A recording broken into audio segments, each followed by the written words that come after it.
उत्तर प्रदेश में 12 से 15 lakh TET CTET पास अभ्यर्थियों के लिए एक उम्मीद की किरण जगी है। जैसा कि सुबह के वीडियो में मैंने आप सभी को सूचित किया था कि शिक्षा सेवा चयन आयोग को कैबिनेट के बैठक में प्रस्तुत किया जाएगा, जिसको मंजूरी दे दी गई है। माननीय मुख्यमंत्री जी की अध्यक्षता में आज 1 अगस्त 2023 को हुई कैबिनेट मीटिंग में इस आयोग को पूरी तरीके से मंजूरी दे दी गई है। क्या क्या सिफारिशों को एक्सेप्ट किया गया है?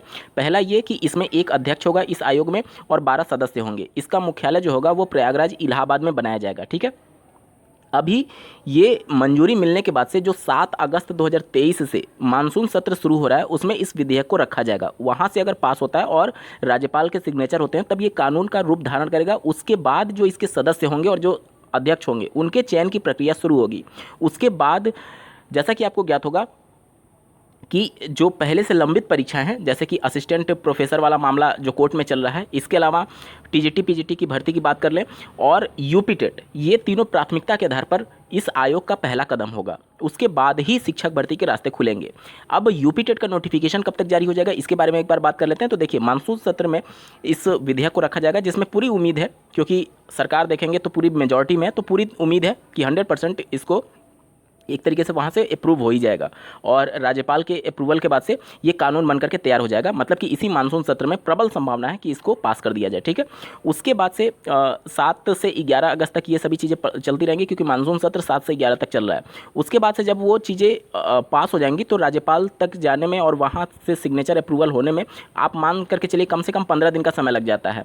तो आप मानेंगे तो पूरा अगस्त इसी में बीत जाएगा। ठीक है, क्योंकि मानसून सत्र से अप्रूवल और उसके बाद से राज्यपाल से अप्रूवल, तो इस सब में पूरा एक लगभग पूरा अगस्त निकल जाएगा। ठीक है, अब उसके बाद से जब आयोग के सदस्यों का चयन होगा, या तो ये हो सकता है कि जो शिक्षा विभाग है वो पहले से अपना मन बना लिया हो और इसका एक खाका फिर से कैबिनेट मीटिंग में रखा जाए कि ये इसके सदस्य हैं या फिर ये हैं, या फिर एक अलग से नोटिफिकेशन निकाला जाए जिसमें उत्तर प्रदेश राज्य सरकार आवेदन मांग सकती है कि कौन कौन इसके लिए अप्लाई करना चाहता है। ठीक है, दोनों चीज़ हो सकती है, या तो सरकार खुद से ही अलॉट कर दे कि ये इसके अध्यक्ष होंगे, ये 12 सदस्य होंगे, या फिर आवेदन मांग सकती है।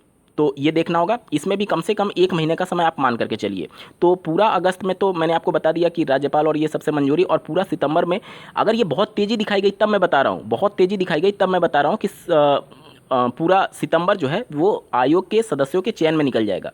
उसके बाद से जो पहले की लंबित परीक्षा है, जैसे कि शिक्षा सेवा चयन आयोग और यूपी टेट पर पूरा मेन फोकस रहेगा, क्योंकि माननीय मुख्यमंत्री जी ने यूपी टेट को प्राथमिकता के आधार पर करने के लिए एक तरीके से पहले ही निर्देश दे दिए थे।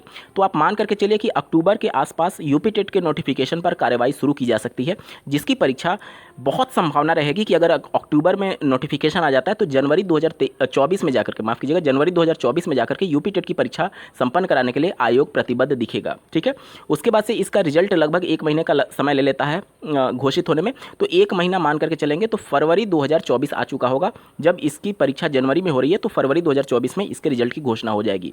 उसके बाद से मार्च अप्रैल में आप देखेंगे तो लोकसभा के चुनाव होने वाले हैं, जिसको लेकर के जो आचार संहिता है वो जनवरी फरवरी के आसपास लग जाती है। ठीक है, तो ये सब कुछ पूरा रहने वाला है। और उसके बाद से अगर राज्य सरकार शिक्षक भर्ती पर विचार करती है तो फरवरी के बाद ही ये पॉसिबल हो पाएगा, क्योंकि बिना यूपी टेट की परीक्षा के ऑफिशियल नोटिफिकेशन जारी नहीं होगा सुपर टेट की परीक्षा को लेकर के। तो यहाँ पर ये आयोग को मंजूरी मिली है, लेकिन इससे अभी ये नहीं कहा जा सकता कि क्या मंशा है या नहीं शिक्षक भर्ती को लेकर के। लेकिन हाँ, एक जो पहले से अभ्यर्थियों के मन में ये था कि आयोग जब तक नहीं बनेगा तब एक अच्छी खबर उनके लिए माना जा सकता है कि कम से कम अब वो दबाव हट गया एक तरीके से, और अब अभ्यर्थी सीधे तौर पर यूपी टेट को जल्द से जल्द करा करके सुपर टेट के लिए राज्य सरकार पर दबाव बना सकते हैं। और इसके लिए 2 अगस्त को अभ्यर्थी धरना प्रदर्शन और ये सभी चीज़ें भी करें, ताकि सरकार कम से कम जागे। जो लाखों की संख्या में पद खाली हैं, विभिन्न समाचार पत्रों में रोज रोज आर्टिकल प्रकाशित हो रहे हैं कि यहाँ इतने विद्यालय बिना शिक्षक के रन कर रहे हैं, एक शिक्षक के भरोसे पूरा विद्यालय चल रहा है। तो उन सबको लेकर के कहीं ना कहीं राजनीतिक दबाव भी बनेगा धीरे धीरे, क्योंकि विपक्षी पार्टियां निश्चित तौर पर लोकसभा चुनाव को लेकर के धीरे धीरे सरकार पर भी हो सकता है कि हावी होने लगे। तो ये सब कुछ तय करेगा कि शिक्षक भर्ती के रास्ते कितने कठिन होते हैं या फिर कितने आसान होते हैं। उम्मीद करता हूँ आप सभी के डाउट क्लियर हो गए होंगे। मैं फिर से एक बार समराइज कर देता हूँ। शिक्षा आयोग जो कि बहुत समय से लंबित चल रहा था, 2017 से ये मामला पूरे हाईलाइट था। 2019 में पहला इसका ड्राफ्ट प्रस्तुत किया गया, लेकिन उस समय मंजूरी नहीं मिली। उसके बाद से संशोधन कराया गया जनवरी 2023 के स्टार्टिंग में। उसके लिए एक कैबिनेट की एक 12 सदस्यीय कमेटी पहले भी बनाई गई थी 5 मई को, और उसके लिए 1 सप्ताह का समय मांगा गया था। अब धीरे धीरे वो समय डिले होता चला गया और आज हम लोग अगस्त में आ चुके हैं। अगस्त में आज 1 तारीख को मंजूरी मिल चुकी है, फाइनली इस आयोग को मंजूरी मिल चुकी है। अब आयोग के कानून बनने का रूप धारण होने में मानसून सत्र में पेश किया जाएगा, वहाँ से अप्रूवल होने के बाद से फिर राज्यपाल के पास जाएगा, वहाँ से अप्रूवल होने के बाद से फिर इसके सदस्यों का चयन किया जाएगा, और उस सदस्यों के चयन और अध्यक्ष के चयन के बाद से ये पूरा आयोग बनकर के कानून का रूप धारण कर लेगा, और उसके बाद ये अपनी कार्यवाही शुरू करेगी।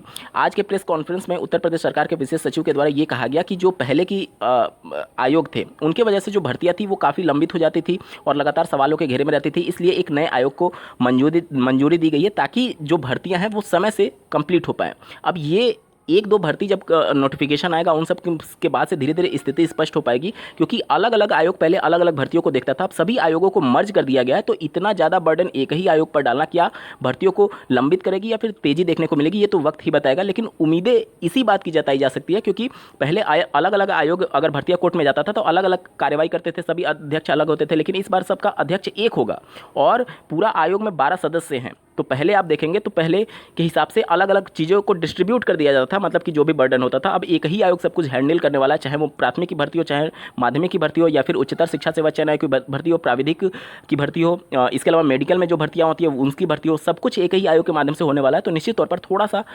डिले जरूर देखने को मिलेगा, लेकिन राज्य सरकार दावा कर रही है कि इसमें बहुत तेज़ी देखने को मिलेगा। पहले की जो भर्तियाँ लंबित होती थी और पारदर्शिता भी आने की संभावना जताई गई है उत्तर प्रदेश राज्य सरकार के द्वारा। ये तो खैर आगे ही पता चलेगा। ये सभी चीज़ें कई बार इस वजह से भी की जाती हैं कि लोकसभा चुनाव में ये हाईलाइट करना कि पिछली सरकारों ने इस प्रकार से भर्तियां कंप्लीट की, हमने एक बेहतर आयोग का निर्माण किया, ये सब चीज़ें हाईलाइट करने के लिए के विषय के तौर पर होती है। ठीक है, तो देखेंगे आप 2024 में उत्तर प्रदेश से जब इसका प्रचार हो रहा होगा 2024 का, तो इस जो पूरा ये आयोग है शिक्षा सेवा चयन आयोग, इसको देखिएगा कितना तेज़ी से हाईलाइट किया जाएगा और कितने जोर शोर से इसका प्रचार किया जाएगा कि पिछली सरकारों में भर्तियां किस प्रकार से होती थी और हमने एक नए आयोग का गठन किया। तो ये सब कुछ उसी के तौर पर किया जा रहा है ताकि 2024 लोकसभा चुनाव में लेकर के इसको हाईलाइट किया जा सके। आपको क्या कुछ लगता है कमेंट के माध्यम से जरूर बताइएगा, और ऐसे ही महत्वपूर्ण अपडेट के लिए चैनल को सब्सक्राइब करना ना भूलें। इस वीडियो को देखने के लिए आपका बहुत बहुत धन्यवाद। भगवान करे आपका दिन शुभ हो।